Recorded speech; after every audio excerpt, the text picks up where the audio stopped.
Hola a todos, buenas tardes, buenas noches, buenos días, dependiendo de cuándo estén viendo esto. Esto es un capítulo más, tu nuevo podcast favorito de literatura y algo más, donde vamos a estar hablando de eso, de libros, de series, películas, sobre todo sí, enfocado siempre a la literatura que más nos gusta. Yo, Danilo Pineda, un saco de libros, y mi amigo Claudio, que es chileno, pero no está en Chile, está en Tokio. No. Y que queremos que se presente. Me presento, pues. Bueno, saludos a todos los que nos están viendo. Bienvenidos a un capítulo más. Aquí con mi amigo Danilo Pineda de Un Saco de Libros. La mejor página de Instagram, de todo el internet en realidad, sobre libros. Especialmente libros, especialmente True Crime, novela negra, thrillers y Stephen King. ¿Dije alguna mentira? Asesinato, muerte. ¿Dije alguna Asesinato, mentira? muerte. No sé, no sé, ¿qué opina la gente? Bueno, me presento para no alargarlo tanto. Mi nombre es Claudio, como dijo mi amigo. Yo soy chileno, vivo hace casi 6 años en Tokio, Japón. Y soy licenciado en literatura creativa de la Universidad Diego Portales. Eso pues, eso soy yo. No hay mucho más que contar. Buenísimo, buenísimo. Bueno, los que no me conocen, yo soy Danilo Pineda. Soy psicólogo de profesión. Pero soy, más que psicólogo, soy escritor. Escribí una novela que se llama El Cartero, que está ahí atrás. Ahí la está. pueden ver. Que de hecho se agotó la primera edición. Ahora estamos con la segunda edición. Es una novela negra ambientada en mi ciudad, que yo soy de Concepción. Y administro hace un tiempo una página de Instagram, Un Saco de Libros, donde recomiendo hartas novelas, sobre todo enfocadas al género del terror, thriller, novela negra. Y eso mismo queremos combinar en este podcast. Si tú eres nuevo y llegas acá y te gustan esos temas, es de lo principal que queremos hablar, pero también ligado a la literatura más clásica también, ¿cierto? Que Claudio maneja mucho más que yo. Yo, si bien yo soy más asiduo a literatura negra y terror, Al gore, Claudio ya... a la Claro, puñalada. a la sangre, a los... No puedo decir nada más porque YouTube nos cancela, Sí, pero... Sí, se me había olvidado eso. Pero eso, irlo mezclando con literatura más clásica, literatura más no tan llamada bestseller, sí, entre no, comillas. de todo en realidad. Entre muchas comillas. De todo en realidad. Sí. La línea editorial yo pienso que va a ser de todo. Vamos a hablar, por ejemplo, por supuesto que tu fuerte es la novela negra y ahí tú vayas a dar cátedra, ¿no? Yo incluido me vaya a leccionar. Y yo voy a tratar de, no sé, hablar un poco de lo que sé. Yo me considero, porque yo también soy escritor, aunque todavía no publico nada, pero me considero escritor. Y No hay que publicar, digamos que no hay que publicar para considerarse escritora. No, que uno tenga el hábito o incluso solo tener la intención ya te hace una persona creativa, ya te hace un escritor. Sí, totalmente. Ahora, yo si tengo que hablar como de lo que yo manejo, así como Danilo habló de lo que él maneja, yo tengo una formación académica dentro de lo que es la literatura, entonces tengo todo ese conocimiento pajero de crítica literaria, todas esas tonteras, hasta latín me enseñaron en la UDP. Latín. Muy entretenido. Muy entretenido, weón. Fascinante, weón. Estaban todos durmiendo en esa clase. Pero claro, mi formación es más clásica, entonces tengo un conocimiento más de literatura como en general, ¿no? Yo diría que enfocado más en literatura latinoamericana, que por supuesto es de allí donde venimos todos los que estamos viendo esto, a menos que haya un gringo, un chino infiltrado viendo este podcast, bienvenido. Un japonés, ¿por qué no? O japonés, ¿por qué no? Pero vamos a mezclarlo todo, vamos a hablarlo todo, no vamos a dejar ningún tema fuera de la carpeta, nos vamos a mojar todo lo que es la parte posterior. Sí, eso sobre todo. Bueno, comentarles también que tenemos un Instagram que se llama Un Capítulo Más, que nos pueden seguir, igual lo vamos a dejar en la descripción de este video, donde vamos a ir avisando sobre capítulos nuevos, sobre novedades del canal de YouTube sobre todo, y los invitamos desde ya a suscribirse y a dejar un like, que es súper importante para que YouTube lo esparza, ¿cierto? En el algoritmo. Ustedes saben cómo funciona esto, no hay que repetirlo. Sí, así que y vaya. para este primer capítulo queremos hablar sobre, bueno, como los dos somos escritores, y como sabemos que muchos de los lectores quieren llegar a ser escritores, o ya lo son, queremos recomendar libros para aprender a escribir o sobre este oficio del arte de escribir. Así que hemos preparado libritos cada uno y Claudio, ¿partes tú? Parto yo. Como dice Danilo, queríamos comenzar este primer capítulo del podcast dándole al tiro algo que les vaya a servir, que se vaya a quedar con usted, y qué mejor que hacerle una recomendación sobre algo que nos ha servido tanto, que son los libros sobre escritura, y a veces necesariamente no sobre escritura, sino que libros que de alguna forma, sin hablar sobre la práctica misma del escribir, te dejan alguna cosa. Yo voy a partir con recomendando un libro que se me olvidó traerlo para acá, muy improvisado todo. Les recomiendo Sobre literatura de Umberto Eco. ¿Cómo presentar a Umberto Eco? Bueno, a esta altura no necesita mayor presentación. Humberto Eco es filósofo, semiólogo y novelista, así que el tipo sabe de lo que habla. Y este libro que él publicó se centra completamente en el fenómeno literario, ¿no? En la literatura, en sus autores favoritos, en los asuntos literarios que a él le interesan más, por ejemplo, el símbolo, ¿no? La iconografía, las falsificaciones, etc. También tiene una dosis importante de humor que hace que la lectura sea súper amena y disfrutable, ¿no? Este libro lo publicó, creo que por el año 2003-2004, la primera edición. Y es un libro que compila alrededor de 18 ensayos sobre literatura, sobre libros, son discursos, introducciones, reseñas, etc. ¿Y por qué yo se lo recomiendo? A pesar de que no es un libro sobre escritura, no es enfocado en la escritura. Porque Eco de alguna forma desmenuza, ¿no? Aspectos de la escritura de autores importantes como Gerard de Nerval, Borges, James Joyce, Dante, etc. Y al desmenuzarlo nos va entregando pequeñas pistas de qué es lo que hacía especial la escritura y la literatura de estos autores, ¿no? Entonces para mí esto como que, sin proponérselo, Umberto Eco nos permite crear una especie de estética, ¿no? O de poética, como le quieran llamar, personal, a partir de la lectura de los ensayos que componen este libro. Ensayos, discursos, introducciones, etc., ¿no? Brevemente, un par de botones de muestra. En un ensayo que se llama Las brumas del Valois, donde él habla de Gerard de Nerval y de la novela Sylvie, creo, él se detiene a analizar el fenómeno del imperfectivo, del tiempo verbal imperfectivo, ¿no? Y a través de ese análisis nos entrega, por ejemplo, una muestra de cómo al utilizar un tiempo verbal específico, ¿no? Podemos conseguir efectos particulares, ¿no? Una cosa que uno siempre da como asumida, ¿no? El hecho de los tiempos verbales. Uno sabe que al escribir uno ocupa modo pretérito perfecto, imperfectos, pluscuamperfectos, condicionales, etcétera, ¿no? Uno asume eso y uno dice, es lo más normal del mundo, no tiene ningún efecto narrativo, no tiene ningún impacto en el lector, etcétera, etcétera, etcétera. Pero al ver el análisis que hace Eco de la utilización de un tiempo verbal en particular, nos deja ver de que los tiempos verbales bien utilizados y utilizados en buen timing, en buen momento, tienen un impacto, tienen un efecto. ¿Me querías decir algo, maestro? No, es que estaba pensando que el hecho de esto, de ocupar los tiempos verbales como recurso, no necesariamente como algo para contar una historia, como ya, yo voy a narrarlo desde tal punto, por ejemplo, sino que ocuparlo como recurso para cautivar al lector, digamos. Eso es lo que me gusta a mí. Sí. Esa es la razón. Genial. Porque te hace poner la atención en algo que uno asume que es lo más normal del mundo, pero que uno, si tiene cierto control y dominio sobre el recurso, puede utilizarlo a favor de la escritura de uno, ¿no? En este caso el imperfectivo. ¿Qué logra el imperfectivo? Logra que, por ejemplo, el imperfectivo es un tiempo que se utiliza cuando uno en una narración introduce un sueño. Si uno lee, uno se da cuenta que cuando uno se topa con un sueño, el sueño por lo general usa tiempo imperfectivo, porque el imperfectivo lo que hace es que te ubica en el pasado del pasado. Si yo estoy narrando en pretérito indefinido, ¿no? Que eso ocurre en el pasado, ¿no? Cuando yo ocupo el imperfectivo, lo ocupo para narrar sucesos que ocurren en el pasado del pasado desde el que yo estoy contando la historia, ¿no? Claro. Entonces ese imperfectivo te permite crear una sensación de nebulosidad, de evanescencia, ¿no? Similar a la de los sueños, ¿no? Una especie de ambiente onírico.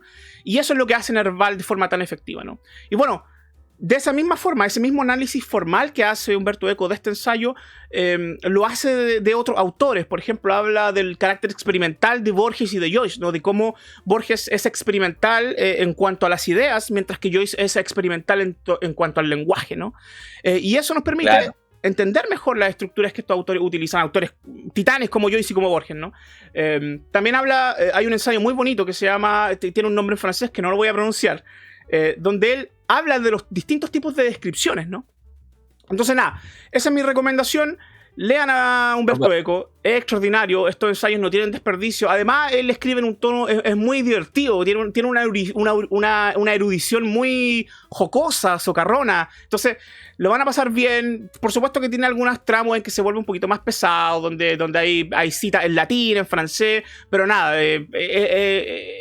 no es un obstáculo para el disfrute de esto, ¿no? Este libro es extraordinario, se ha quedado conmigo, yo creo que ya lo he leído unas 2 o 3 veces y probablemente lo volveré a leer. Recomendadísimo, les va a gustar, les va a servir Humberto Eco sobre literatura. Súper. Yo lo tengo en mi carrito ya. Sí, no, hay que tenerlo. En mi carrito de Busca Libre. A todo esto voy a avisar ahora, antes de que se me olvide, de que en la descripción vamos a dejar un link con una lista de todos los libros que vayamos recomendando en este capítulo y en los siguientes.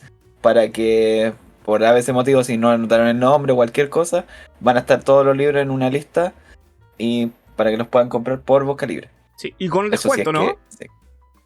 Y vamos a intentar por ahí tratar de dejarle un código. Si es que tengo código, a veces me dan códigos Busca Libre, lo vamos a dejar ahí en la descripción también. Eso no lo podemos prometer, pero sí les podemos prometer que los links a los libros que vamos a recomendar van a estar en la descripción. Sí.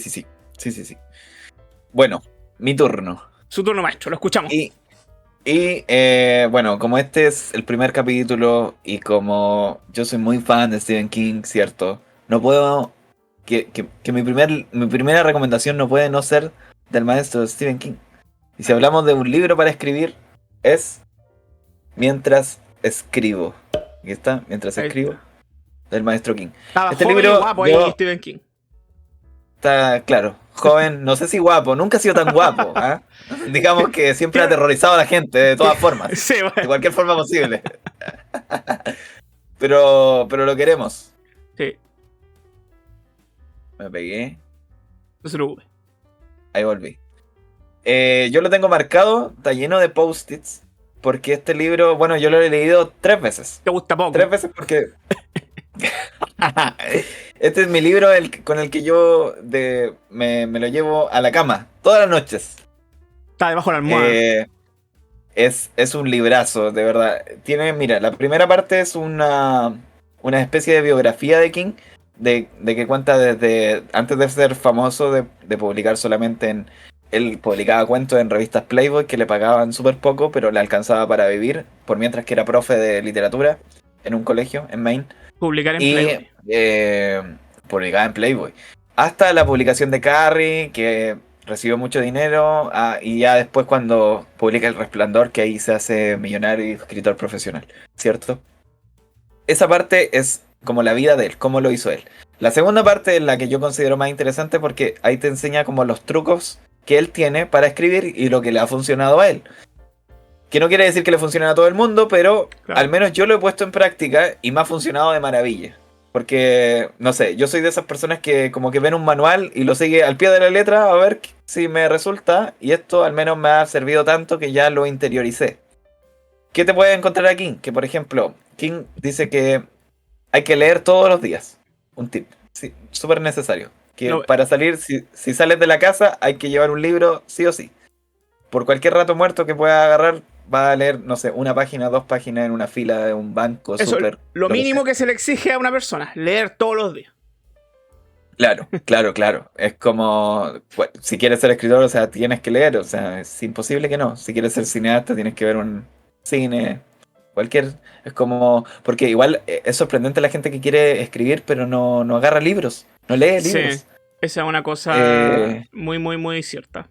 Es muy loco eso. O hay gente que escribe poesía, dice, y jamás agarra libros de poesía. Rarísimo eso. Leer. Porque hay gente que dice que como que no quiere contaminarse con las ideas de otros. Cuando hay que contaminarse para después vomitar la idea de uno. Es una tontera, yo creo que es igual. Yo he leído a muchos escritores que dicen que les gusta leer sus páginas favoritas de repente antes de escribir para impregnarse un poco no sé si del estilo de otros autores, pero por lo menos de motivación, ¿no?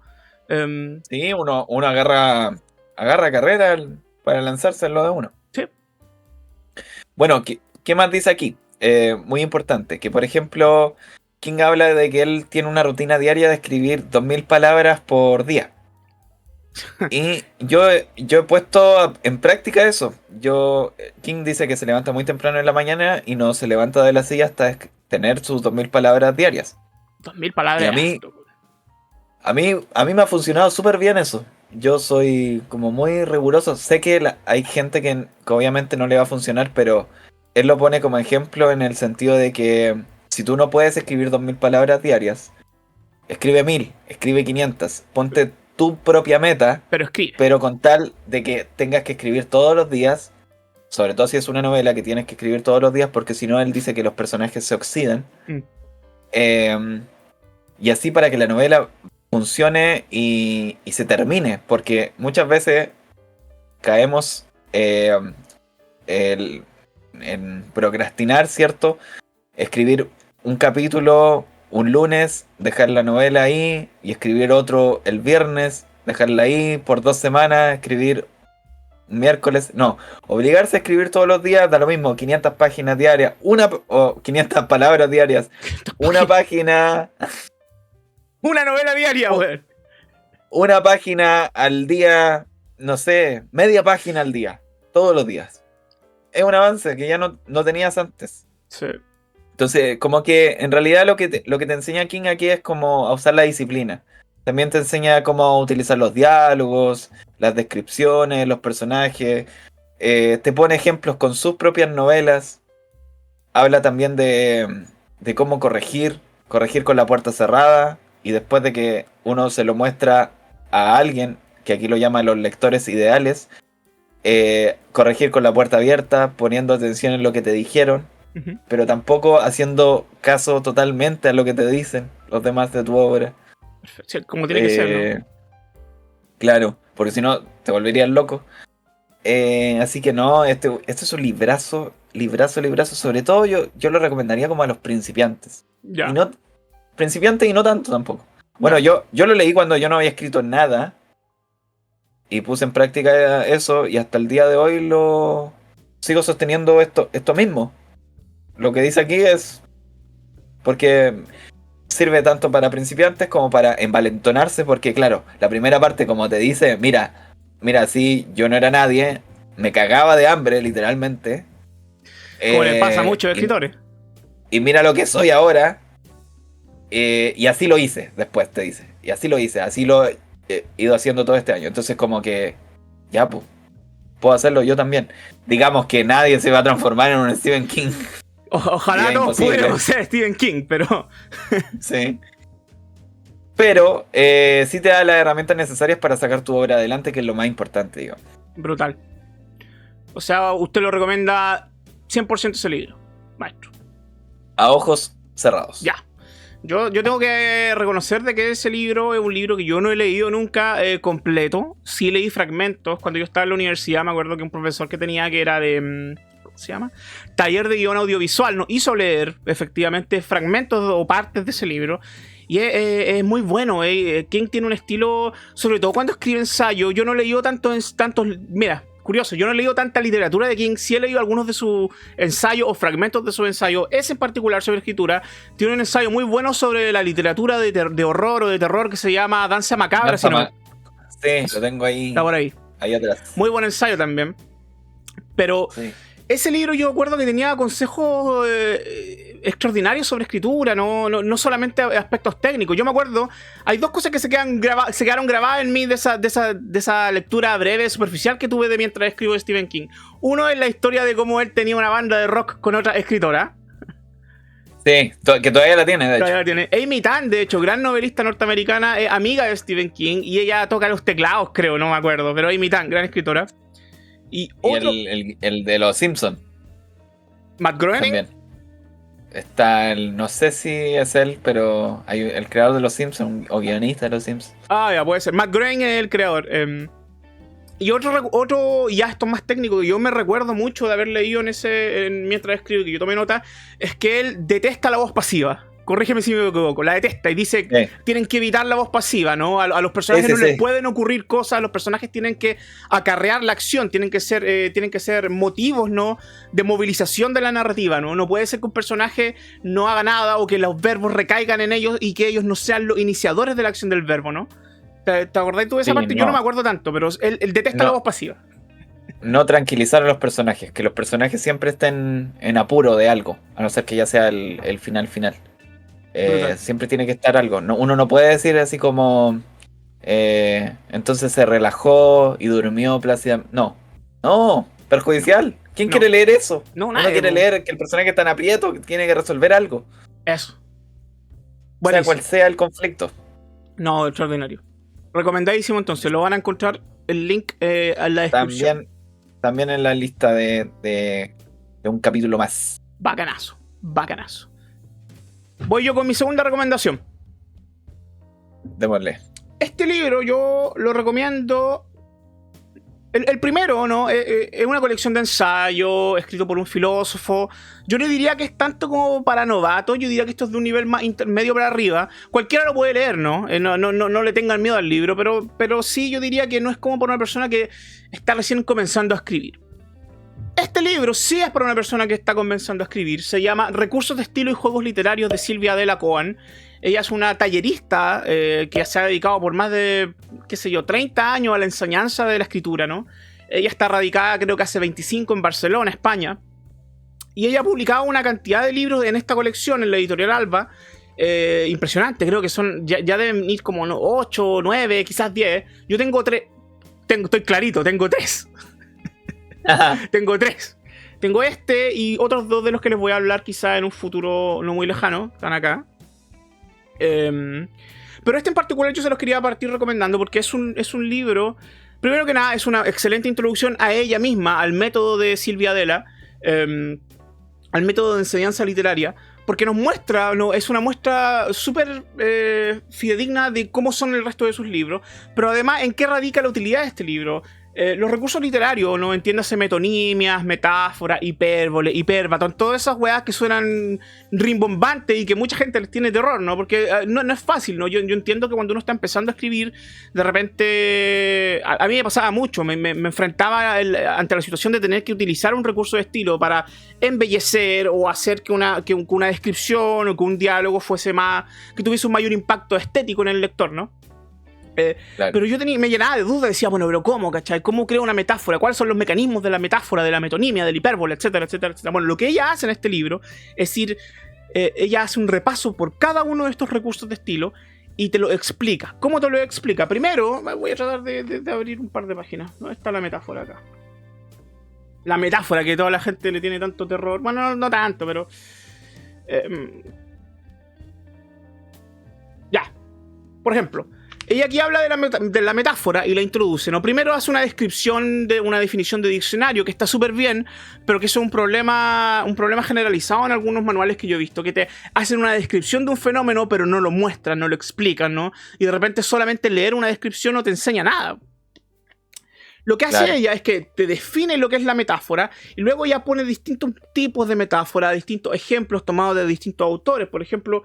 Aquí habla de las variantes de la metáfora y introduce la metáfora impura, la metáfora aposicional, la metáfora conceptual, etc., ¿no? Y da ejemplos de eso. Por ejemplo, hay ejemplos de Octavio Paz, Antonio Machado, Federico García Lorca, etc., ¿no? Eso es extraordinario, porque una cosa es que yo te diga cómo funciona un mecanismo literario y otra es que yo te muestre cómo funciona un mecanismo literario. Aquí ella hace ambas cosas. Te cuenta... Que es mucho mejor, digamos. Mucho mejor, ¿no? Cuando nos muestran cosas, se entiende mejor. Incluso... puede que lo que diga lo que voy a decir sea una barbaridad, pero de repente hay cosas que no nos entran a la cabeza o que no aprendemos de forma conceptual, pero sí visual. A mí me pasa mucho, que yo he visto recursos de estilo y que los termino recordando por la visión que tuve del recurso, no tanto por la definición o descripción que tuve del mismo. Es loquísimo, no sé. Pero... acá no acaba la cosa. Luego de mostrarnos los distintos tipos de metáforas y mostrarnos ejemplos, hacia el final de cada capítulo ella tiene una sección que se llama El Salón de los Maestros, ¿no? Y en este Salón de los Maestros ella muestra ejemplos de cómo autores importantes de renombre han utilizado los recursos. Y en el caso de la metáfora, por ejemplo, habla de Fen Meng Lung. No tengo idea quién es. Pero será un maestro, po. Perdón. Claro. Pero, por ejemplo, acá cita a Roberto Juarros, famoso escritor, ¿no? Y muestra cómo Roberto Juarros utiliza la metáfora. Si bien aquí yo hice una marquita, yo suelo rayar mis libros. Rayen sus libros, gente. No. ¿Sí? Tú no rayas tus libros, yo los rayo, los hago mierda. No me hagáis eso, por favor. Es que para mí son como mi material de trabajo. No. Los libros sobre escritora, por ejemplo, ahora estoy leyendo, en paréntesis esto, estoy leyendo cómo se escribe una novela de suspenso de Patricia Highsmith, la creadora de Ripley, de Tom Ripley. Y lo tengo con post-its. A mí me gusta ponerle post-its, pero jamás los marco. Yo pongo post-it también, como pueden ver. Pero no, yo rayo los libros, güey. Hay que desacralizar al libro. El libro es un objeto maravilloso, pero también es una herramienta de trabajo. Para el que escribe, por lo menos. Yo tengo todos los libros rayados, maestro. Con lápiz grafito, sí. No con lápiz, ya. No con tinta. No. Entonces, está bien, rayar. ¿Se dice lápiz grafito todavía? ¿O me le cayó el carnete? Igual un poco, pero había pasado viola. Ya, puta, no debía haberme. Puta, la wea, ya. Pero eso, gente, les recomiendo mucho este libro, es extraordinario. Ella escribe de manera muy clara también. Nada, a mí me sirvió un montón en mis procesos escriturales.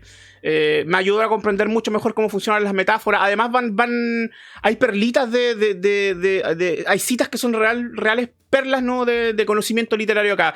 Hay una cita de Cortázar que a mí me ha acompañado toda la vida, ¿no? Que tiene que ver, no la puedo citar ahora de memoria, pero básicamente Cortázar nos recomienda a la hora de describir o de utilizar un recurso de estilo, de ver las cosas como si no fueran lo que son, ¿no? Tratar de sacarlas del contexto de la realidad, porque al sacarlas de la realidad somos más capaces de manipularlas, ¿no? De darle un significado distinto, ¿no? Si yo al sol dejo de verlo como si fuese el sol, lo empiezo a ver como si fuese una moneda, como si fuese un ojo, etcétera, etcétera. De eso se trata, ¿no? Y de eso se trata la literatura, de ver con otros ojos, ¿no? De ver las cosas por lo que realmente son, no lo que nosotros hemos hecho de ellas, ¿no? Nada, librazo, recomendadísimo, va a estar en la descripción, léalo. Es un manual también, así que se lee fácil y es autorizado a rayarlo. Sodomicen el libro. Se autoriza. Ese tipo de libros, ya sí, dejémosle que sí. Con la pimina. Con la pismina, ya, claro. La pismina, lápiz grafito, dije yo. Con cortamina. Sí. Cortamina. Portamina. Cortamina, weón. Me le puse flight, maestro. Cortamina, ya. Maestro. Su libro. Acabo de agregarlo también el que dijiste a la lista, así que ya está.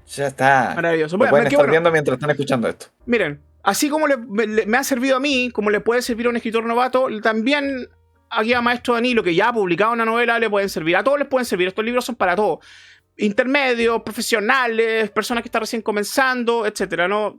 Todos pueden sacar algo de estos dos libros que les recomiendo. Sí, la gracia, creo yo, de estos libros de escritura es que uno puede ir agarrando de distintos autores, ¿cierto? Distintos libros, uno nunca termina de aprender, sí, eso es lo genial de la escritura. Sí. No, uno nunca deja de aprender. Si uno piensa que uno ya en algo que en realidad es un arte, ¿no? Nuestras herramientas no son los óleos, no es el mármol, nuestra herramienta o nuestra materia, mejor dicho, son las palabras, ¿no? Y es un arte, ¿no? Es un artesanado. Así que nada, recomendadísimo, cómprenlo y nada, después de esto escriben una puta obra maestra y me ponen en los créditos. Y se vuelven malditamente millonarios. Sí, no como uno, pobre. Yo vivo en las calles de Tokio. Me prestaron esta casa para hacer este podcast. Maestro. Ayuda. Su segunda recomendación. Yo quiero recomendar ahora un libro que se llama Formas Breves de Ricardo Piglia, argentino que se nos fue hace muy poco. Pero sobre todo lo quiero recomendar porque, bueno, también son una serie de ensayos recopilados de Piglia.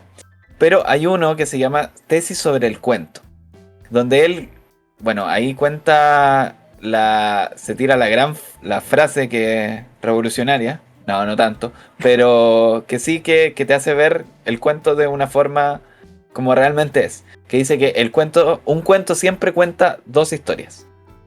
Que básicamente es que un cuento en la superficie se ve como que hay una historia que aparentemente es la más importante, pero de a poco van saliendo como indicios, que lo mismo que decía Stephen King, indicios que hacen que al final de la narración se dé vuelta a todo esto y haya una segunda historia que siempre estuvo ahí y que realmente era la historia del cuento. Y esto ustedes pueden verlo en cualquier cuento, en cualquier buen cuento, digamos, no de esos cuentos de 100 palabras que se popularizan mucho ahora, que no son cuentos, son meras anécdotas. En cualquier buen cuento de, por ejemplo, de Edgar Allan Poe, del mismo Piglia, de Cortázar, de algunos cuentos de Stephen King, incluso hay unos cuentos de Lovecraft, Borges. Siempre, aparentemente, hay una primera historia y después uno dice, oh, y uno se sorprende, los cuentos de Chekhov, de O. Henry. Uno se sorprende al final cuando esta segunda historia aparece. Entonces, en ese ensayo, que es muy cortito, no debe tener más de 10 páginas, te explica cómo es un cuento, cuáles son las herramientas para contar un cuento, que tiene que tener un cuento, que me parece muy interesante por el hecho de que, claro, uno no puede decir, el otro día iba caminando y me encontré con mi tía Marta, y mi tía Marta me dijo, oh, que estás cambiado, y yo le dije, sí. He estado muy cambiado porque el otro día me pasó no sé qué cosa y me fui a la casa reflexionando. Oh sí, mi tía Marta tuvo razón, estoy muy cambiado. Fin. Vieja ¿Eso qué culea. es? No es no, vieja de mierda. Eso no es nada y hay muchos cuentos así que son meras anécdotas. No, un cuento tiene que contar algo, tiene que decirte algo, tiene que revelarte algo al final. Hay varios ejemplos de cuentos buenos, por ejemplo en Poe, El corazón del Ator, cómo de a poco uno se va dando cuenta el real significado de ese cuento en El gato negro, los cuentos de Borges que son tan locos, imaginativos, los de Cortázar que te golpean, como él dice, ¿cierto? El cuento gana por knockout, ¿no? El cuento gana por knockout, en la novela por punto. Que decía Cortázar. Sí. Así que yo lo recomiendo mucho este libro, sobre todo ese ensayo. Después tiene otro ensayo que a mí me llama mucho la atención, que habla, que como que pone en paralelo la literatura con el psicoanálisis. Mi formación de psicólogo es psicoanalítica, entonces a mí me pareció muy chistoso eso, porque él de repente comparaba a los psicoanalistas con los... Y hacía la diferencia el psicoanalista versus el escritor. Y yo decía, yo soy las dos. Mira. Y me daba risa porque decía, el psicoanalista piensa de tal forma, en cambio el escritor piensa así. Y yo decía, no, yo pienso más como escritor. Bueno, pero también a veces como psicoanalista. Aprovechando que tenemos un psicólogo, ¿para cuándo el capítulo de psicología y literatura? Mira, bueno, Pero, bueno, ahí te la dejo, Te sacaste buena idea. Para que nos decate de algo, maestro. Yo sí. De psicología no cacho mucho. Tengo una formación general, ¿no? Lo que te hacen leer. Pero no mucho más que eso. Perdón, te interrumpí. Continúa. No, tranqui. Así que eso, lo recomiendo mucho sobre los cuentos. Si son cuentistas o si quieren escribir un cuento, o si creen que sus cuentos son cuentos, échenle una mirada a la tesis sobre el cuento y después analicen su cuento, su texto. Van a decir, ¿mi cuento cuenta dos historias o no? Si no cuenta dos historias, quizás no sea un cuento. Estamos en presencia de una anécdota. Porque eso es lo más importante.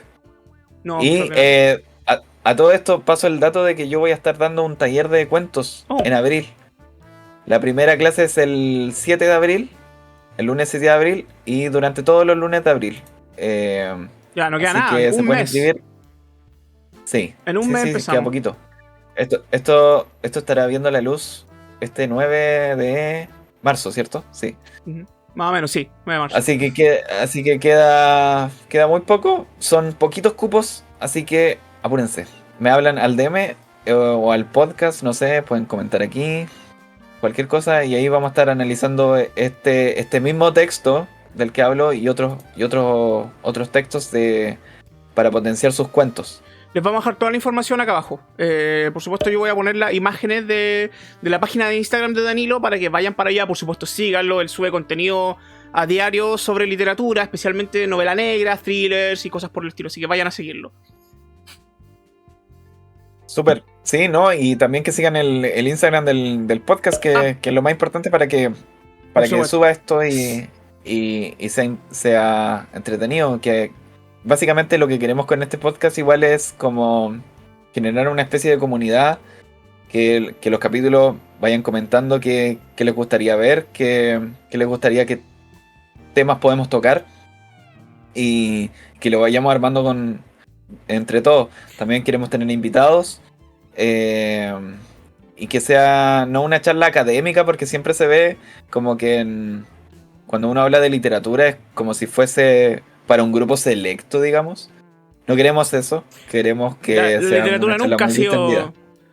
Y la literatura nunca ha sido para grupos selectos, la literatura es para todos, ¿no? No hay nadie, Sí, sí. no hay nadie ni muy inteligente ni muy tonto que no pueda disfrutar de las letras, ¿no? Así que, como dice Danilo, están todos invitados, déjennos comentarios, déjennos propuestas, críticas, destructivas, constructivas, lo que quieran, nosotros lo vamos a recibir todo. Este es el primer capítulo de este podcast.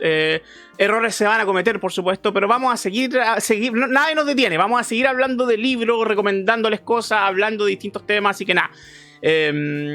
Más que bienvenidos todos sus comentarios y opiniones. Maestro, quiero antes de que pasemos, como vamos a hacer una última sección antes de terminar el podcast, pero quiero hacer un cierre de los libros que recomendamos, porque me parece que, y sin quererlo, ¿no? La magia, esto es lo bonito, ¿no? Como diría Peter Veneno, la magia me le cae el carnet a mí, maestro. Nadie sabe, ningún millennial en el chat, pues, weón, sabe quién mierda es Peter Veneno, pero bueno. Yo sí sé. Usted sabe. ¿Cómo no voy a saber que es Peter Veneno? Por favor. Si sabes quién es Peter Veneno, comenta. Se supone que esto es un podcast de literatura, pero bueno. Lo que me gusta de los libros que incluso pareciese que nos hubiésemos coordinado, pero no nos coordinamos. La idea era que cada uno eligiera 2 libros que a uno le hubiesen influido o que fuesen importantes para uno. Y si lo pienso bien, creo que los libros que escogimos entre los 4 de alguna forma componen una especie de formación general de la escritura. Eco es mucho más habla mucho sobre formas, sobre técnicas, no, sin ser un libro sobre literatura. Esto no es no sobre literatura, sin ser un libro sobre escritura. Es sobre literatura, pero no sobre escritura. Pero él, al analizar las formas de otros autores, introduce técnicas, ¿no? Los recursos del juego literario hablan sobre eso, sobre lo que embellece o hace atractiva, ¿no?, cierta escritura, y sirve tanto para escritores de prosa como para poetas, ¿no? Y lo que tú introdujiste, claro. Eco habla sobre el oficio del escritor y habla sobre la escritura, y además lo de Piglia habla sobre los cuentos, ¿no? Entonces, como que me gustó, porque sin proponérnoslo, creo que abarca todo. Estos 4 libros lo abarcan todo de forma súper competente, así que nada, contentísimo. Sí, de hecho, sí, como que yo diría que si tú eres novelista, el de King. Si tú eres cuentista, el de Piglia. Brutal. En mi caso al menos. Un día podríamos hacer un capítulo dedicado exclusivamente a los cuentos, weón. Sí. Ahí. Porque, mira, ¿sabes lo que me pasa a mí? Que hay mucha gente que dice, no, yo no leo cuentos porque no me engancho, porque no siento que son aburridos y todo eso. ¿Sabes qué? Yo creo que es porque la gente no se ha topado con cuentos. Hay mucho autor publicado con antologías de cuentos y no son cuentos. Es impresionante eso. Son meras anécdotas que no te dejan nada. Entonces uno termina de leer y uno dice, es que leí. El cuento, como dice Cortázar, te tiene que golpear, te tiene que ser un golpe en la mandíbula, una cachetada, así como que tú digas, ¿qué acabo de leer? Que cada cuento de la antología sea así. Bueno, los grandes autores, la misión del cuento. Los grandes autores generan ese efecto, ¿no?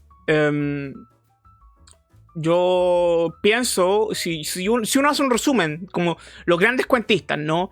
En lengua española o en otras lenguas, ¿no? Quiroga, Borges, Cortázar, uno piensa también en Edgar Allan Poe, piensa en Chekhov, piensa en Hemingway. Todos estos autores efectivamente utilizan ese recurso o logran ese efecto que tú y Piglia describieron, ¿no? Es interesantísimo, ¿no? De repente, bueno, pero para eso está uno, ¿no? Creo yo, para dar recomendaciones, para sugerir lecturas, ¿no? Porque así uno le permite a los lectores, a los más novatos, ¿no? Arrimarse a buenos árboles literarios, ¿no?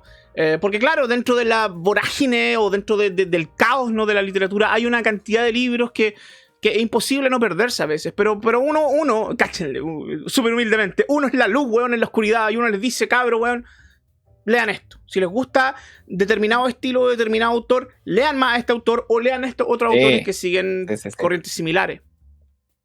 No, y hay mucha desinformación. Por ejemplo, igual me pasa a mí, y quiero volver sobre esto, que lo dije de pasada nomás. Dale. Estos concursos de cuentos que hay por doquier, que ahora se popularizaron mucho por esto de, al menos en Chile, de Santiago en 100 palabras, Concepción en 100 palabras, Bio Bio en 100 palabras, todo eso. Tokio en 100 palabras. Que me imagino que hay tokens. Me imagino que hay en otros países. Está lleno de el cuento breve. No es que y se excusan también estos autores diciendo que no es que mi cuento es un microcuento nomás. No es un cuento, es un microcuento. Como, pero weón, si un cuento tenga la extensión que tenga, es un cuento o no lo es, ¿cachai? Sí. A eso voy yo. De acuerdo. Un cuento en 100 palabras tiene que tener las dos historias igual, que dice Piglia. A eso voy. Entonces, claro, si uno ve y publica en un libro, ponte tú, de esto de los 100 mejores cuentos de la edición de este año, y tú veís y decís, entonces una persona que no sabe, esto es un cuento, ¿cachai? Entonces cuando yo voy a escribir escribo basándome en eso, y en realidad eso no lo es, po, ¿cachai? No, de acuerdo. Entonces hay mucha desinformación al respecto de los cuentos, y el cuento es muy difícil de escribir. Para mí es más fácil escribir una novela, aunque sea de 300 páginas, que escribir un cuento. Mira. Mucho más fácil. Estoy de acuerdísimo. De repente la gente piensa que porque un relato es más breve es menos complejo y todo lo contrario. Hay grandes autores de microcuentos como Augusto Monterroso, por ejemplo, o Ana María Schwa, que son verdaderos maestros del microrelato, ¿no? Y que logran efectos tan potentes como los mejores, como los Cortázar, como los Borges, etc. Este famoso microrelato, el de Monterroso, el del dinosaurio, me imagino que lo ubican, ¿no? Sí. Cuando despertó, el dinosaurio seguía ahí, o cuando despertó, el dinosaurio todavía estaba ahí. Una línea, y es brutal, porque deja abiertas muchas preguntas, ¿no? Y eso pareciera ser muy simple, muy hecho al peo, y no tiene nada de al peo. Lean Continuidad de los Parques de Julio Cortázar, que tiene, ¿cuánto? Una página. Son 2 planas. Y hay 2 historias muy marcadas. Entonces uno ve la primera historia y la segunda historia que se revela al final. Que al final siempre estuvo ahí la segunda historia. Es como... Bueno, por toda favor, lean. Vamos a... ¿Sí? Perdón, que pensé que iba a decir algo. Vamos a hablar del cuento en algún momento, con mayor extensión, y les vamos a dedicar más tiempo, recomendaciones de escritura y todo eso. Sí. Sobre todo, sí. Muy importante. Maestro, con esto damos por concluida esta sección. Nos quiere contar qué está leyendo, qué estáis leyendo recientemente, qué es lo último que habéis estado leyendo o qué estáis leyendo en este momento. Hace una especie de spoiler para los que te sigan en Instagram, porque a lo mejor se va a venir más adelante, ¿no? Algún comentario. Mira, estoy leyendo un libro que me compré a raíz de que me encantó otro libro. ¿Ya? Hace poco me leí A Sangre Fría de Truman Capote. Un clásico. Y después vi la adaptación de A Sangre Fría y después vi la película de Capote, que en la cual el actor se llevó el Oscar. Edgar Seymour Hoffman, que falleció hace no mucho. Sí. Extraordinaria. Sí. Yo vi esa extraordinaria película, weón. Sí, y lo hace muy bien de Capote, seco. Tiene todos los manerismos, la forma de hablar, etcétera, ¿no? Brutal. Es que la cagó, no. Sí. Entonces estoy como en mi etapa obsesión por Capote.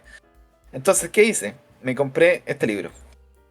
Se llama La dificultad del fantasma, que es de una argentina, una periodista argentina que se llama Leila Guerriero. Extraordinaria. Que es sobre Truman Capote en la Costa Brava.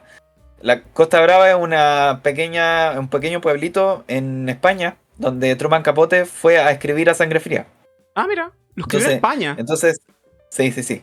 Entonces ella te cuenta aquí en este libro, lo poco que llevo leído, sobre que ella se va a España, a Costa Brava, arrienda la misma habitación de... Me quedé pegado. Tranquilo.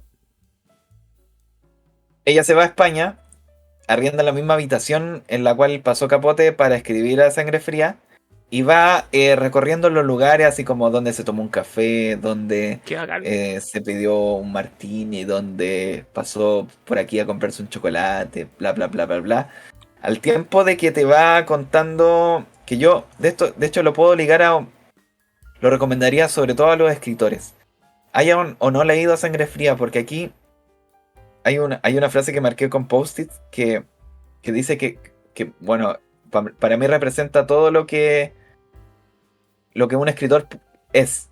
¿Ya? Al menos como yo veo la literatura, que es como en el momento que uno está escribiendo algo, un libro, no hay nada más importante en la vida de ese escritor que el libro. No hay un ella, un él, un algo afuera que el libro que está escribiendo, porque tu cabeza siempre va a estar en el libro que está escribiendo. Y cuando lo terminas, sí puede haber otra cosa más importante hasta que empiezas a escribir un nuevo libro. Sí.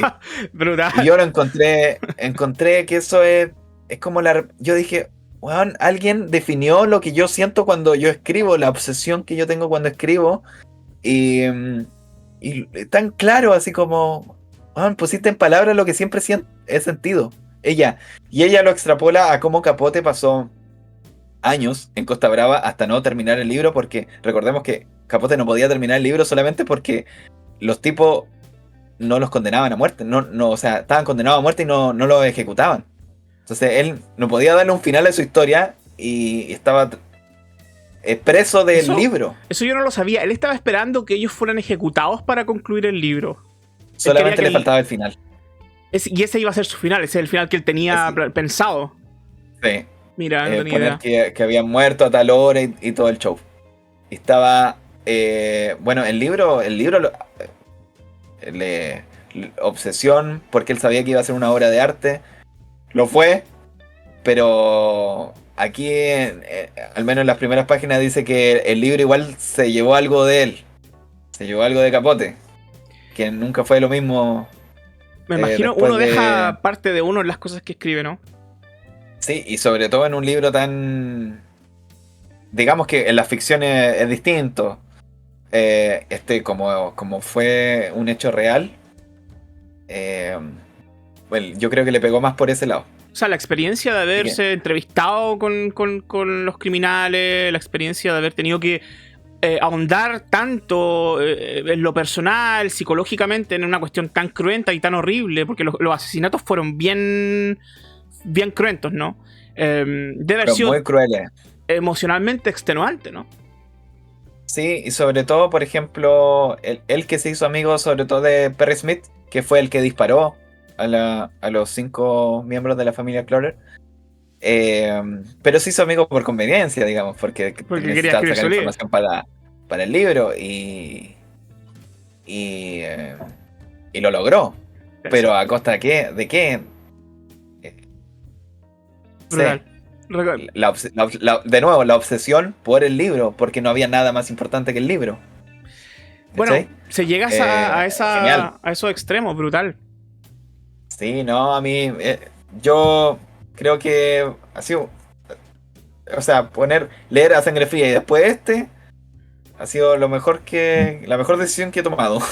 ¿Recomendarías leerlos juntos? Por ejemplo, leer primero Sangre Fría y después leer eso. Sí. Ya. Sí, y ver la película de Capote. Yo creo que esa trilogía ya. Uf, brutal. Fenomenal.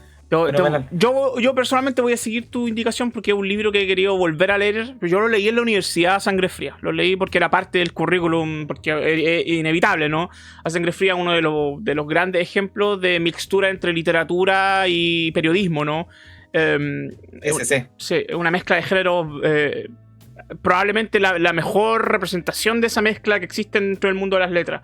Si no la mejor, una de las mejores. Así que recomendadísimo. Yo también lo recomiendo sin tenerlo tan fresco como lo tienes tú, pero lo recomiendo. Es uno de los grandes libros de la literatura del siglo XX, pero fácil.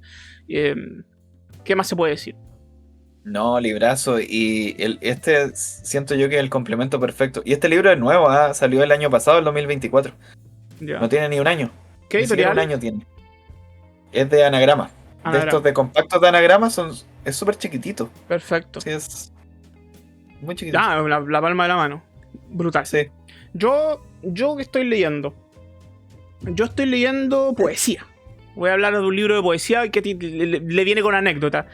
Este libro se llama Versiones y Diversiones de Octavio Paz, que no es un libro de Octavio Paz. ¿Qué me dirán ustedes si ahí dice Octavio Paz? Lo que pasa es que es una antología de traducciones que hizo Octavio Paz de otros poetas, ¿no?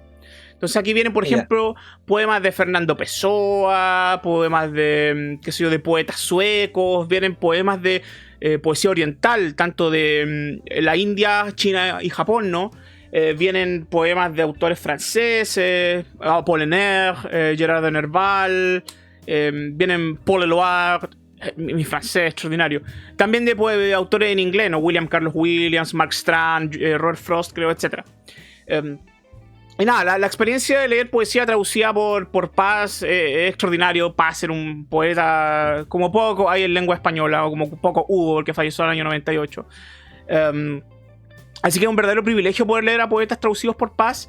Pero hay una anécdota acá que quiero comentar. Por supuesto, el libro está más que recomendado para los que lean poesía. Yo siempre digo que a todos los que escriban o no escriban, pero especialmente a los que escriben prosa, yo siempre digo que leer poesía no hace daño, y por el contrario, yo pienso que es necesario, ¿no? Porque la poesía es la expresión literaria donde el lenguaje más se ve violentado, como decían los formalistas, ¿no?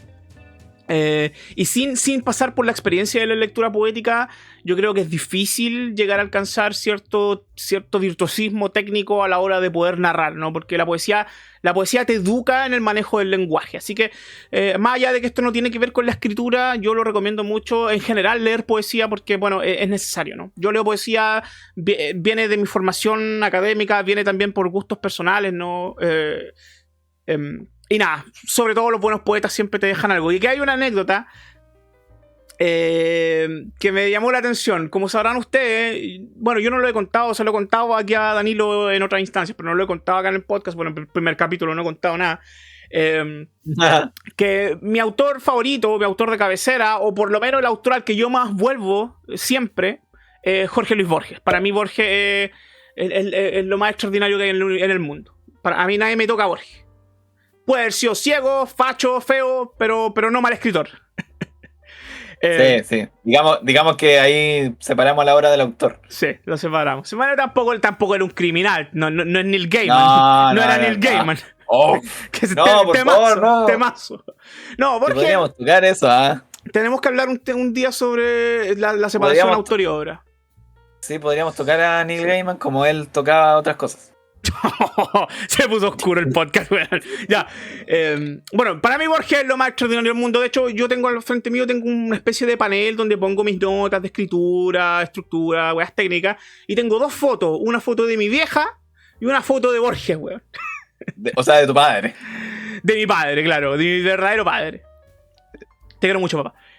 Bueno, ¿cuál es la anécdota y por qué menciona a Borges? Porque aquí viene un libro, un opúsculo, un librito que publicó Octavio Paz, que son las traducciones de 4 poetas suecos, ¿no? Que son Harry Martinson, Premio Nobel de Literatura, Arthur Lundqvist, Erik Lindegren y otro que se llama... ¿Cómo se llama el otro tipo? Si me acuerdo... Gunnar Ekelöf. Todos grandes poetas de la tradición sueca, todo asociado a la Universidad de Uppsala, que es una de las universidades más grandes de Suecia, ¿no? Y curioso, de los 4 poetas, el que más me gustó, con el que más yo me quedé fue con Arthur Lundqvist, que tiene una especie de poeta simbolista. Me recordó mucho a ciertos aspectos de Rimbaud, me recordó mucho a ciertos aspectos de Baudelaire, que son 2 de mis poetas favoritos, ¿no? Y curioso, ¿por qué menciona a Borges? Porque ustedes saben que si toda una polémica de por qué a Borges no se le dio el premio Nobel de Literatura, si probablemente Borges, no, ni siquiera probablemente, Borges es el autor en lengua española más extraordinario del siglo XX, sin ninguna duda, yo pienso que no es una declaración polémica, creo yo. Sin ninguna duda. Bueno, si quieren debatirlo, podemos debatirlo, pero por lo menos Borges es de los autores, en cualquier lengua incluso, más extraordinarios del siglo XX. Y está toda esta polémica en torno de por qué no le dieron el Nobel a Borges. Bueno, se sabe de que la Academia Sueca siempre ha dado el premio, en parte, no siempre, no absolutamente, pero en parte por razones políticas. Y se sabe que la afiliación política de la Academia Sueca es más de izquierda que de derecha, ¿no? Y Borges es un famoso... Yo lo diré como tallo. Borges no era facho, sino que era un tipo más bien pasivo, reaccionario, un tipo más bien... él se describía como un anarquista, pero no lo era. Era un tipo muy conservador, ¿no? Muy conservador. Y a Borges le costó mucho y le pesó mucho haber recibido un premio de mano de Augusto Pinochet, ¿no? Cuando vino a recibir a Chile un premio de la Universidad de Chile, ¿no? Otorgado. No, eso lo marcó. Lo marcó, ¿no? O sea, eso está en todos lados. O sea, recibió de un dictador, sí, de extrema derecha. Sí. O sea, ya no hablamos ni siquiera de la derecha, hablamos de fascismo, hablamos de otros tipos de extremismo, ¿no? Pero bueno. Sí, no. ¿Por eso, eso no se le perdona. ¿A quién? ¿A Borges? A Borges. Sí, no se lo perdonaron nunca. Yo se lo hubiese perdonado a su literatura. A él como persona quizás le puedo discutir muchas cosas, pero no a su literatura, que es fundamental, claro. ¿No? No se entiende el boom. Hay cosas de Borges que hicieron escuela. O sea, eso por ejemplo de, no sé, la montaña estaba al lado del río. Y algo más borgiano es la montaña se agazapaba al lado del río. Bueno, a ver, su manera de describir, de utilizar el lenguaje. Otra cosa, dar vida a todo. Sí. Digamos. Bueno, la famosa frase que a todos los escritores los deja locos, esto de las ruinas circulares. Nadie lo vio desembarcar en la unánime noche, ¿no? ¿Quién diría unánime noche, no? Cuando uno lo lee, uno lo entiende, pero uno dice, ¿pero cómo se le ocurre escribir una weá así? Era un genio. No, era un genio. Sí. Igual él trabajaba harto, él corregía mucho sus textos. Sí. Tanto así que sus primeros textos él no quiso que los publicaran. Y una vez muerto, obviamente, da lo mismo todo eso, los publicaron. Pero él en vida nunca quiso que se publicaran sus primeros textos porque no estaba orgulloso de ellos. Sí. Porque no, y claro, son más deficientes. Sí. En comparación a lo que escribió después. Sí, después se publicaron, ¿no? Porque ya con el autor fallecido y uno entiende que Borges a esta altura era un autor canónico, era imposible no rescatar esos textos. Pero claro, él no se sentía muy orgulloso de sus primeros trabajos. Pero bueno, para volver a la historia. ¿Por qué? ¿Qué tiene que ver Chile? ¿Qué tiene que ver Borges? ¿Qué tiene que ver el premio Nobel? Bueno, Arthur Lundqvist, que fue el escritor, el poeta sueco de esta antología de Octavio Paz que más me gustó, extraordinario, como dije, con reminiscencia un poco de Rimbaud, de Baudelaire, algo de simbolista tiene, fue el mayor opositor dentro de la Academia Sueca a que le dieran el premio Nobel a Borges. Y yo cuando me enteré de eso, fue como un cortocircuito mental, porque yo dije, puta, Borges es mi dios literario, el tipo que yo más leo, el tipo que yo más consumo, el tipo que yo más amo, y el autor que más me gustó de esta antología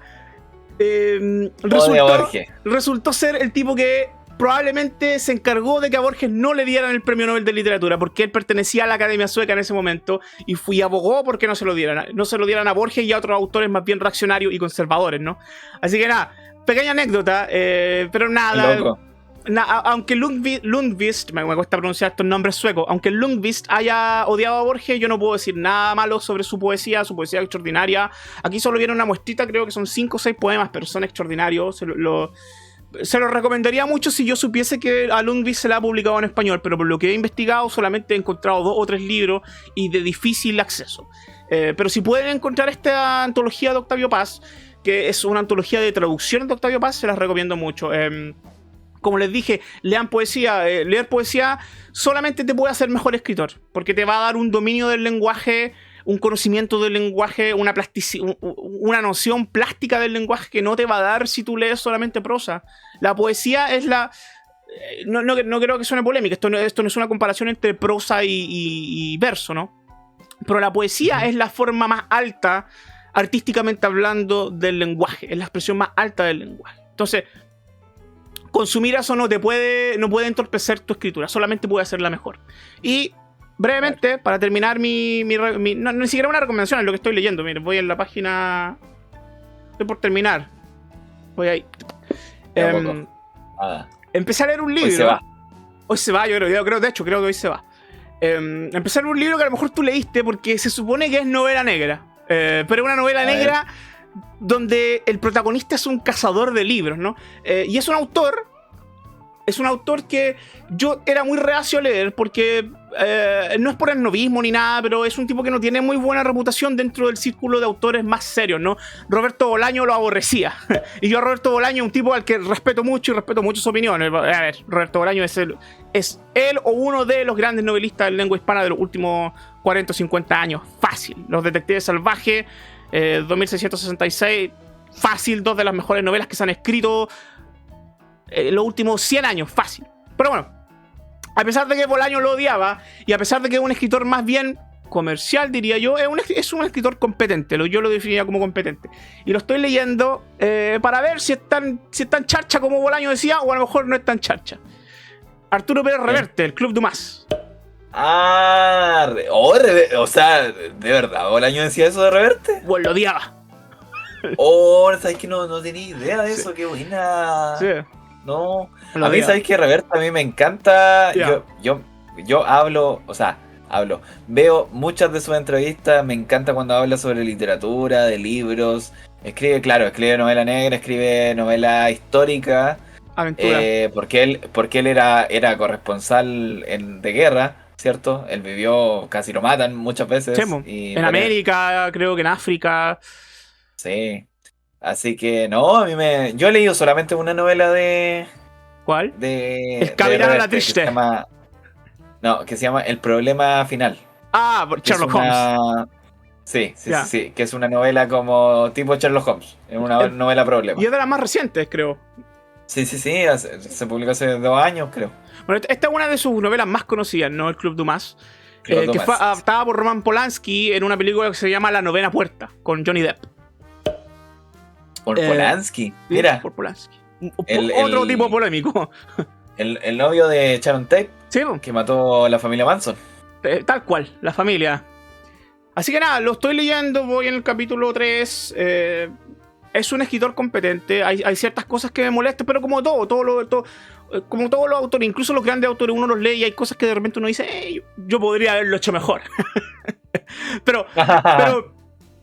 Pero hasta el momento va bien. A mí lo que más me atrajo de la premisa de este libro es que es una novela negra donde el eje que moviliza la acción es la literatura misma, ¿no? El protagonista es un detective de libros o un cazador de libros, ¿no? Que se llama Lucas Corso. Y ocurre un asesinato al comienzo, primera página, esto no son spoilers, ocurre un asesinato al comienzo, ¿cachai? Que tiene que ver con un librero, con un editor, tiene que ver con libros perdidos, tiene que ver con coleccionistas de libros y editores. Entonces es un libro muy... valga la redundancia, es un libro muy libresco, ¿no? Y es un misterio muy libresco. Así que nada, lo empecé a leer ayer, ya voy en la página 60, vamos a ver qué tal. No digo más porque está muy fresco esto. ¿No lo recomendáis todavía? No puedo recomendar, porque tiene casi 500 páginas, creo, no podría recomendar un libro. No lo agregamos a la lista todavía, entonces. No. O sea, probablemente a ti tú lo deberías agregar porque es novela negra técnicamente, pero bueno, yo sé que uno tiene que tener filtro, no vaya a leerlo todo. No, pero igual yo quiero leer algo más de Reverte. Ese me llamó la atención, sabes que no lo tenía así como en el radar. Sí. O quizás sí lo escuché nombrar, pero es que igual a veces uno como que acumula tantos pendientes. Sí. Lo que te sorprendió es que Bolaño lo odiara. Sí, la cagó. Mira, yo, chileno y todo, yo he leído a Bolaño, leí literatura nazi en América. Leí el de uno que está ambientado en Conce, de hecho. ¿Cómo se llamaba? Estrella Distante. Y leí otro más que no me acuerdo. Y no me gustaron ninguno de esos 3 que leí. Pero está bien, no te tiene por qué gustar. A mí me gusta. Pero así como me obligué a terminarlo, a ese nivel. Ah, ya, Yo te aburrió. decía, weón, ¿qué es esto? Ya. ¿Qué es esto, weón? No, ¿Qué yo es entiendo que esta Borges de mierda? repente, o sea, Borges, Bolaño no es un Bolaño. gusto, no es algo que les vaya a gustar a todo el mundo, eso está claro. Ningún autor en realidad, pero Bolaño era un autor... Aún así quiero leer, por ejemplo, Detective Salvaje. Me pegué. No se Vuelvo. preocupe, maestro. Quiero leer Detectives Salvajes y 2666, que dicen que entre medio que hay como una novela negra entre medio. Sí. Dicen siempre eso. No sé si será tan así la verdad, pero Ay, eso ay, todo ay, igual me ay. llama la atención. No, tiene... A mí Bolaño, yo partí leyendo sus novelas más breves, me acuerdo en la universidad, esto ya, más de 10 años atrás. Leí Amuleto, leí Nocturno de Chile, y después saltar a Detective Salvaje es una experiencia. Los Detectives Salvajes es una de las grandes novelas que se han escrito jamás en lengua hispana, creo yo. Pero nada, no, te puede no gustar. O sea, a mí hay autores canónicos que no me gustan. ¿Quién no me gusta? Yo me obligué a leer a Bolaño porque El Cartero obtuvo una mención en los premios Bolaño. Ah, se lo debí entonces, pues, weón. Sí, po. ¿Con qué cara hablan mal de Bolaño? Entonces tengo un cuadro en el living de mi casa que dice Danilo Pineda, premio Roberto Bolaño. Po. Puta, o sea, no me puede no gustar. No, po, weón. Me acordé de... ¿Conocí a Slavoj Zizek, un filósofo? El weón tiene en la entrada de su casa, no sé por qué me acordé, porque dijiste que tenía la cuestión de Bolaño colgada. Hay un documental donde él lo van a entrevistar a su casa y tiene una foto de Stalin en la entrada de la casa. ¿Cachai? Y él dice, la tengo ahí para que la gente se sienta ofendida y se enoje. Me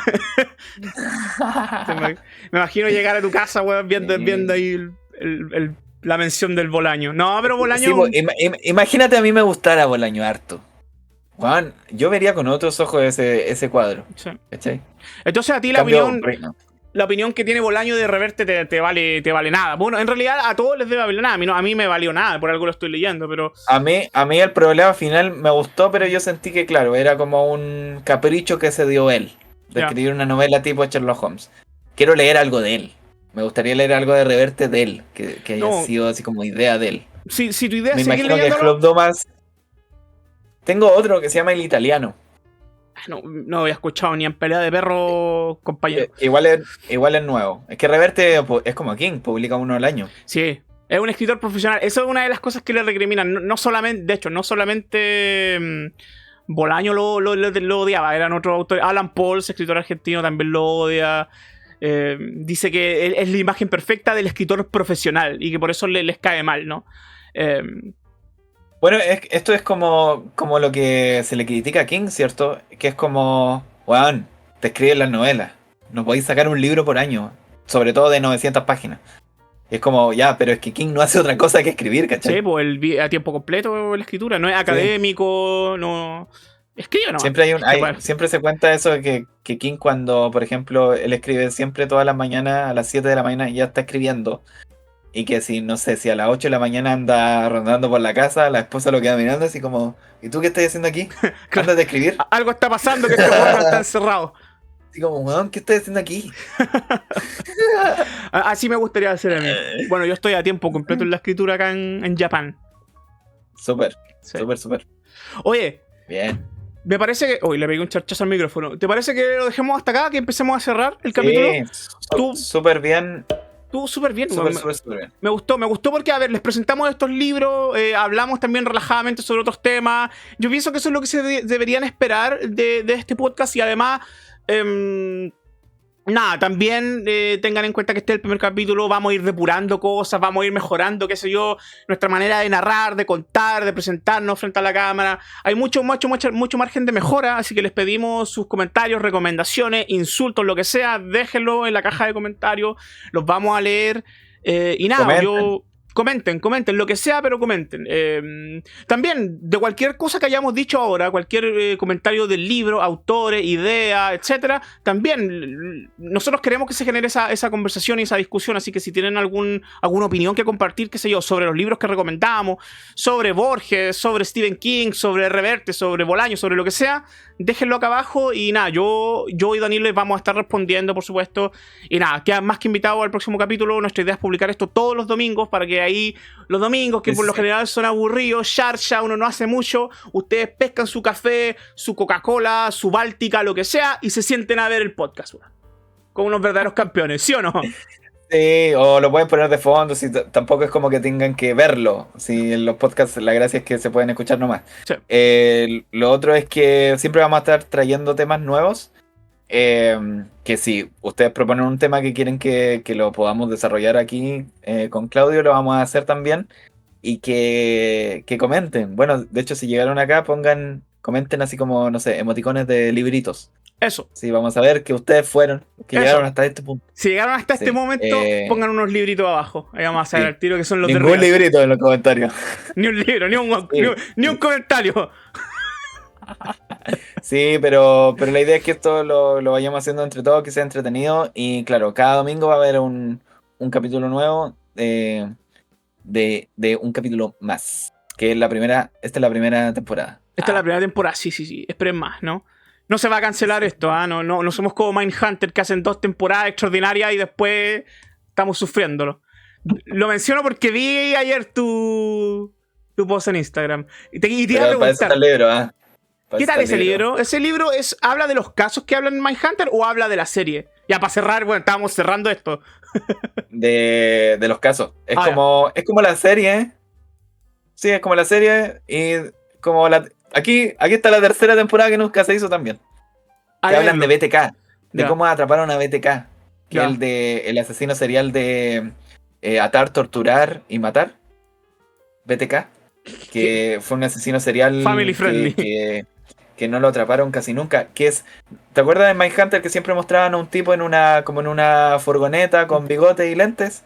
Ese es BTK. Ya. Y sale como John Douglas lo atrapó al final. Que es John Douglas, que es el Sherlock Holmes de la vida real, el que acuñó el término de asesino serial. Padre de Michael Douglas, actor. Claro, y de Douglas, el cantante. Y de Douglas, el cantante. Sigo romántico, ya. Gente. Ya, nos vemos. Nos vemos. Hasta Cuídense el próximo mucho. domingo. Nos vemos. Chau. Hasta el próximo domingo. Los queremos.